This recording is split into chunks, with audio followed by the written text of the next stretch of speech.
Hello friend, 6টা 5 হাওড়া কাটুয়া local Bansberia ঢোকার আগে 2 নম্বর রেলগেটের এখানে ব্যান্ডেল ছাড়ার পর বাঁশবেড়িয়া ঢোকার আগে 2 নম্বর রেলগেটের কাছে ওভার টারে আগুন লেগে যাওয়ার কারণে দেখো ট্রেনটা দাঁড়িয়ে গেছে।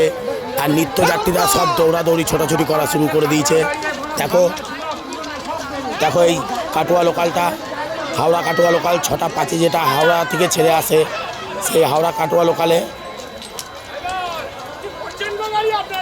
দেখো কত লোকজন, কত প্যাসেঞ্জারের দুর্ভোগের মধ্যে পড়েছে এখন এই শীতকালের রাত্রিবেলা। আর এখানে তো ট্রেনের এমনি গণ্ডগোল, সবসময় ট্রেন পাওয়া যায় না, ট্রেন ক্যান্সেল থাকে। আর দেখো এরকমভাবে সব কাজ থেকে বাড়ি ফেরার সময় এরকম অবস্থা।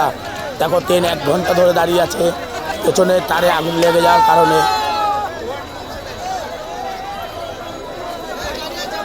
আর ভিডিওটা বেশি বেশি করে শেয়ার করে দাও। আর কাটুয়া লাইনের জানি আরও ট্রেন বাড়ানো হয়, ট্রেন জানি ক্যান্সেল না করা হয়, সেটাও রেল কর্তৃপক্ষকে জানানো হোক।